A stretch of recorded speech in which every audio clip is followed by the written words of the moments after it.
அடுத்த ஆட்சி வந்துச்சுன்னா இதெல்லாம் அவங்க எனக்கு செஞ்சு கொடுத்தா நான் உங்களுக்கு ஓட்டு வாக்களிப்பேன் அப்படின்னா எது செஞ்சு கொடுத்தா வாக்களிக்க நீங்க ரெடியா இருக்கீங்கன்னா? அதாவது நாங்க வந்து கேப்டன் கட்சியில இருக்கோம். கேப்டன் கட்சியில் 50வது வார்டு அவைத்தலைவர். நான் வந்து வாசிம் ராஜா என் பேரு.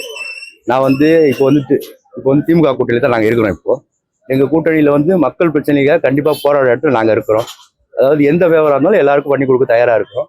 அதே மாதிரி இப்போ தாம்பரம் மாநகராட்சியை பொறுத்த வரைக்கும் ஒரே ஒரு திட்டம் வந்து சொன்ன பாதாள சாக்கடை திட்டம் தான். அது மட்டும் சரி பண்ணா இன்னும் நல்லா இருக்கும் அப்படின்றது என்னுடைய.